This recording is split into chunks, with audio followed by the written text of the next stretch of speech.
propiedad privada. Soy Laura Camejo, junto a Diego Molina. Hola Laura, ¿cómo estás? Muy bien, Diego, ¿y vos? Bien, muy contentos de tener otro programa de propiedad privada y hoy con un tema que es muy interesante, ¿no? Así es. Vamos a hablar sobre el régimen de bienes en el matrimonio. ¿Qué significa eso? Eso significa que cuando me caso ingreso al régimen de comunidad de bienes, así donde va a haber bienes propios y bienes gananciales, o puedo optar, de acuerdo a la reforma del Código Civil y Comercial de la Nación, por el régimen de separación de bienes. O sea, con el régimen de separación de bienes, lo tuyo es tuyo, lo mío es mío, y puedo decidir sobre los bienes, no solamente que ya tenía, sino los que voy incorporando con mi trabajo. O sea, la plata es de cada uno. Así es. Y además, si yo me casé antes del 2015 y estoy en el régimen de comunidad de bienes, tengo la posibilidad de cambiar al régimen de separación. Entonces, adaptar todos los bienes que tienen, adjudicárselos de acuerdo a lo que ellos decidan y de cambiar el régimen ahí en el futuro. Y eso viene muy bien porque ya no va a ser un impedimento decidir yo no me caso por el tema de los bienes, ¿no? Claro, sí, efectivamente. Y también vamos a puntualizar con nuestro invitado de hoy, el escribano Nicolás Oligo-Schuller, cuáles son los bienes, vamos a recordar cuáles son los bienes en el régimen de comunidad de bienes, cuáles son los bienes propios, cuáles los gananciales, qué pasa si mi hijo se casa, le tengo que donar antes de que se case, le puedo donar después. Todas esas dudas que hacen a la vida de muchas familias, de las decisiones patrimoniales, de la planificación patrimonial, también tienen que ver con eso, porque las donaciones y los bienes propios, los bienes gananciales, varios matrimonios también que puede haber, hijos de un matrimonio, hijos de otro, todo se puede prever y todo se puede solucionar para evitar problemas y conflictos como vemos a menudo en todos lados y en diferentes situaciones. Y lo importante para todo esto, para todo este tema del régimen de bienes, es consultar al escribano. Por supuesto, porque el cambio de régimen se puede hacer notarialmente, como también hacer un inventario de bienes antes del matrimonio, o todas las disposiciones para llevar tranquilidad y evitar una pelea a futuro. Entonces, por ahí plantearlo de entrada, a veces es duro o difícil, pero también soluciona un conflicto en el futuro. A futuro, es verdad. Bueno, y nos vamos a una pausa para recibir al escribano Nicolás Oligo-Schuller.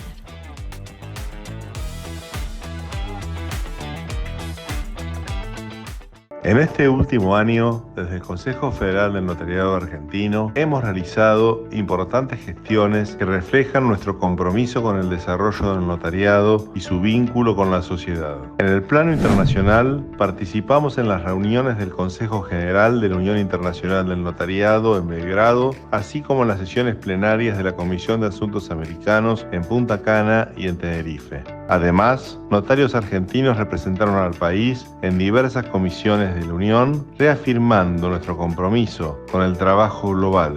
También participamos en el segundo encuentro de ministros de Justicia de Iberoamérica y de los países de lengua portuguesa, en las 19 jornadas notariales iberoamericanas, en el encuentro del notariado mundial y en el World Congress on Adult Support and Care, el cual diserté representando al Consejo Federal. Durante nuestra visita a Madrid, exploramos el Centro Tecnológico del Notariado, un espacio dedicado a la innovación y el desarrollo digital. Asimismo, recibimos en la Casa del Consejo Federal al vicepresidente para América del Sur de la Unión Internacional de Notariado, Dr. Mario César Romero Valdivieso. En el ámbito académico, nuestro notariado Nobel participó de la 12ª edición de la Universidad Mundial del Notariado, Jean-Paul de Cort, un evento fundamental para la formación y el intercambio profesional. Además, convocamos con gran éxito los encuentros regionales del Notariado Nobel, así como el encuentro nacional. Firmamos un convenio con la Universidad Notarial Argentina y nos reunimos con la Academia Nacional del Notariado, consolidando alianzas estratégicas. Continuamos brindando capacitaciones gratuitas y abiertas a través de nuestras redes sociales y YouTube, acercando el conocimiento a toda la comunidad notarial. A nivel nacional, mantuvimos reuniones con autoridades de la Unidad de Información Financiera, brindando capacitación en las resoluciones de la institución. Nos preparamos para la cuarta ronda de evaluación del GAFI, nos reunimos con el Ministerio de Relaciones Exteriores, Comercio Internacional y Culto, la Dirección Nacional de Tramitación a Distancia y la Dirección Nacional de Asuntos Técnicos de Frontera. También tuvimos encuentros con UNICEF y la Dirección General de Asuntos Consulares. Además, dialogamos con la Subsecretaría de Asuntos Registrales del Ministerio de Justicia de la Nación. Nos reunimos con el senador Pagotto para conversar sobre el proyecto de la Ley Nacional de Autoprotección y Poderes Preventivos. Participamos del tercer Congreso Nacional sobre Actualidad Registral, en el que diserté en representación del Consejo Federal. Nos reunimos con escribanos de gobierno de todo el país, con el Banco Nación y con el Secretario de Desarrollo Territorial, Hábitat y Vivienda de la Nación, promoviendo soluciones integrales para el sector. Convocamos a las 3 asambleas ordinarias y nos reunimos con los presidentes de todos los colegios notariales del país. Asistimos a las jornadas notariales de Córdoba, Mendoza, Jujuy y La Pampa y a la convención notarial en el Colegio de Ciudad de Buenos Aires. Convocamos a la Jornada Federal de Asesoramiento Comunitario, que fue un éxito en todo el país. Publicamos nuevas ediciones de la revista de noticias del Consejo Federal y renovamos nuestro sitio web. Estas acciones no solo reflejan el compromiso del Consejo Federal del Notariado Argentino con la promoción y desarrollo del notariado, sino también nuestra dedicación a fortalecer su presencia tanto a nivel nacional como internacional. Trabajamos con la convicción de que cada gestión, cada encuentro y cada iniciativa son pasos concretos hacia un notariado más preparado, conectado y comprometido con las necesidades de la sociedad. Nuestro objetivo es seguir consolidando un camino de innovación, excelencia y servicio, proyectando al notariado argentino como un pilar fundamental para la seguridad jurídica.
Héctor, Argentina te necesita.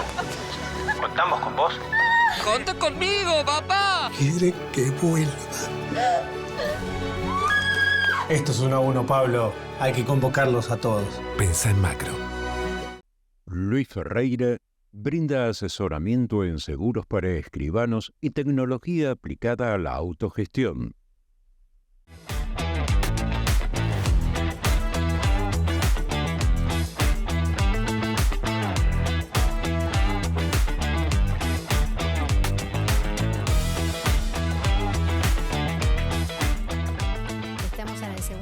bloque con nuestro invitado de hoy, el escribano Nicolás Soligo Schuller. ¿Cómo estás, Nicolás? ¿Cómo te va, Laura? ¿Todo bien? ¿Qué tal, Diego? Muchas gracias. Bienvenido. Muchas gracias.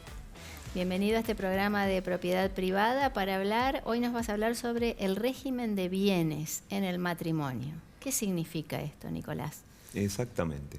Este es el régimen de todos los bienes que se vayan adquiriendo durante el matrimonio. A partir del matrimonio, cómo se va a regir todos los actos de administración, de disposición de los bienes y qué pasa con el asentimiento conyugal, cómo son los bienes propios, los bienes gananciales. Esto que el Código Civil y Comercial, a partir del año 2015, nos trajo una novedad muy esperada por la doctrina, que nosotros mirábamos de reojo a otros países que ya tenían elección de régimen, y acá, bueno, originariamente eran los bienes gananciales, lo que se compraba después de iniciado el matrimonio, y cuando se quería enajenar, vender, hacía falta el asentimiento del otro cónyuge, ¿no? El Código Civil ni Comercial nos trajo una novedad, que es poder elegir otro régimen, una cierta libertad que se le da a los contrayentes, o que se puede cambiar después también, donde se puede elegir por un régimen de separación.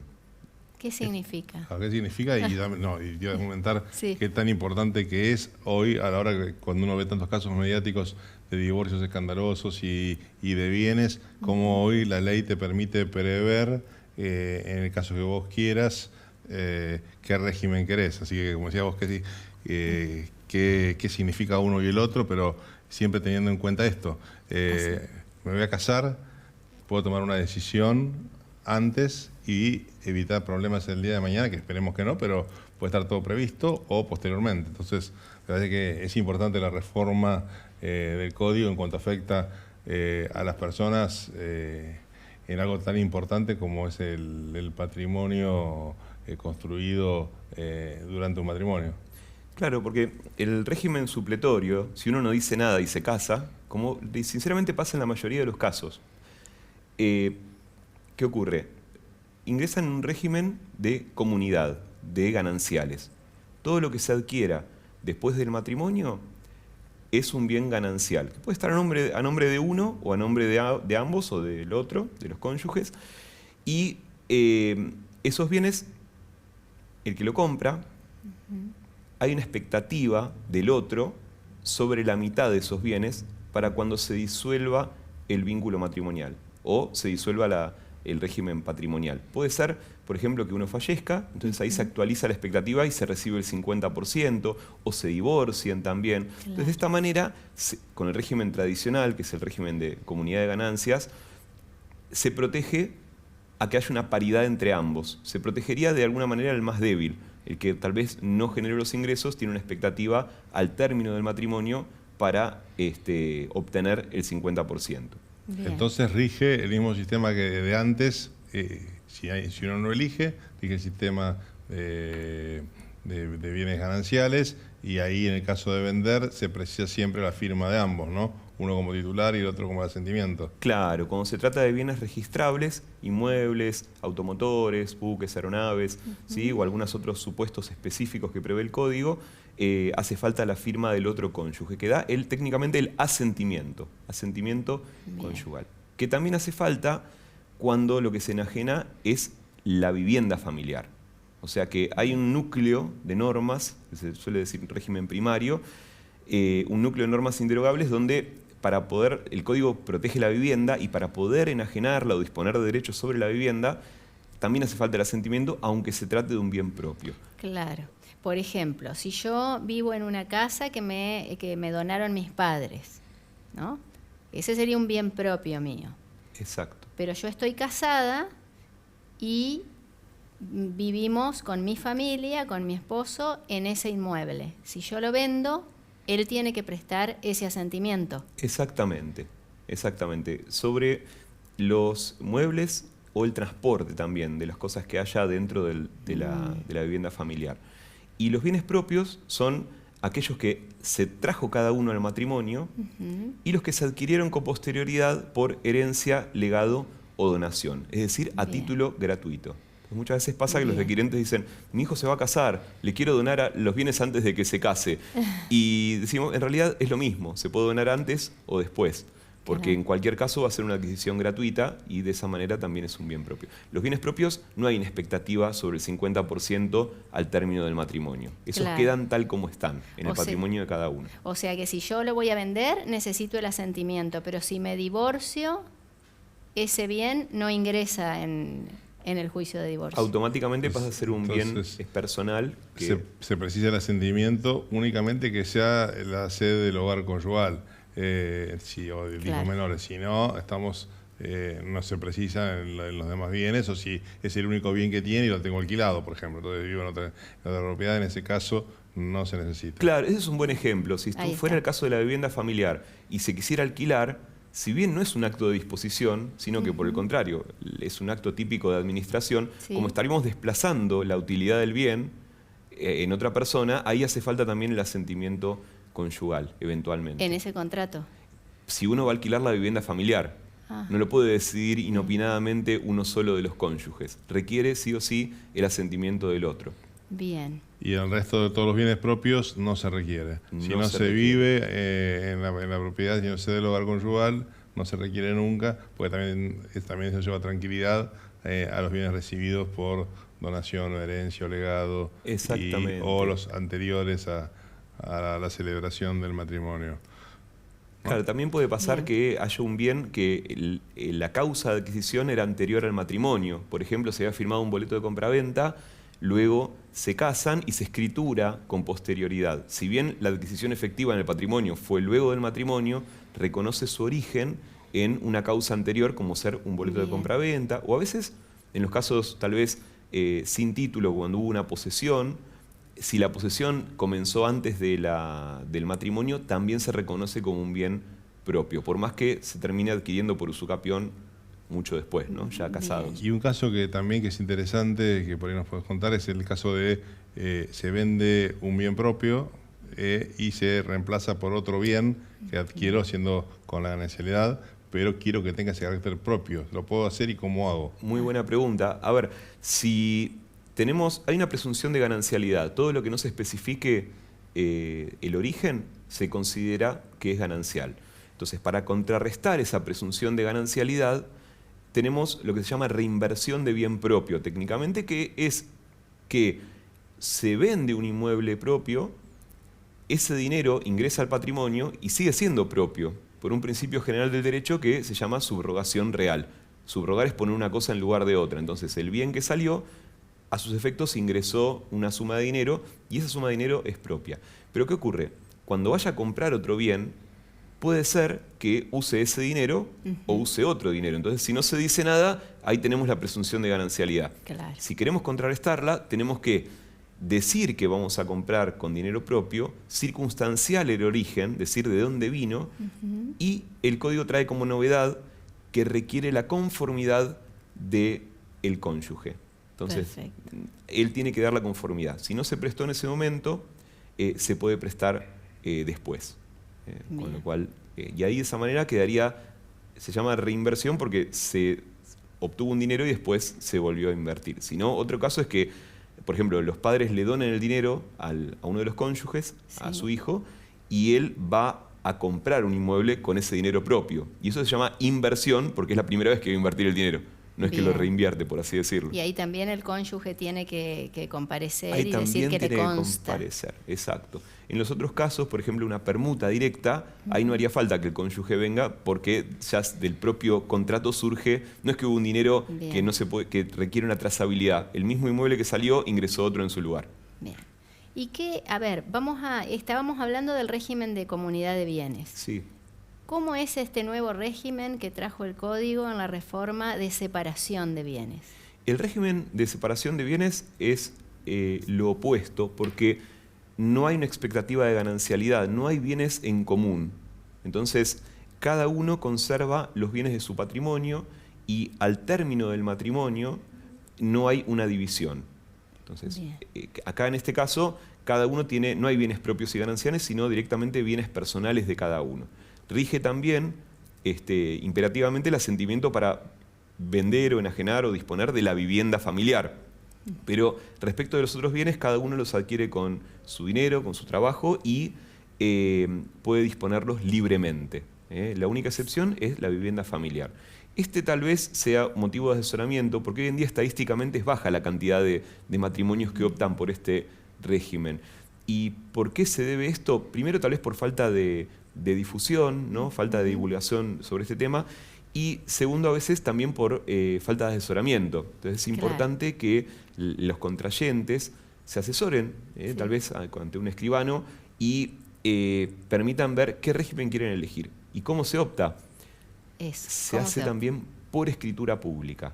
Es una convención matrimonial muy importante donde los futuros contrayentes comparecen ante el escribano y optan por un régimen, en este caso, de separación de bienes. Al momento de casarse ante el oficial público del registro civil, menciona esta circunstancia presente en la escritura y en el acta de matrimonio se consigna que hubo opción por el régimen de separación y hacen constar los datos de la escritura también. Y para cambiar el régimen de bienes del matrimonio, ¿tengo un plazo estipulado? ¿No lo puedo hacer en cualquier momento o no? Este es justo un punto de la ley que es restrictivo y que requiere 1 año de vigencia del anterior régimen para poder optar por el nuevo régimen. Es decir, podemos estar casados residualmente por el régimen de ganancialidad, que es lo más frecuente, enterarnos de que existe la posibilidad, ¿y qué ocurre? Vamos a un escribano, celebramos el contrato matrimonial, la convención matrimonial, donde optamos, el escribano lo inscribe en el registro civil, se inscribe al margen del acta de matrimonio y a partir de ese día del otorgamiento de la escritura ya se cambió el régimen de separación. Pero tiene que haber transcurrido por lo menos 1 año de vigencia del régimen anterior. Este periodo de latencia, por así decirlo, requiere...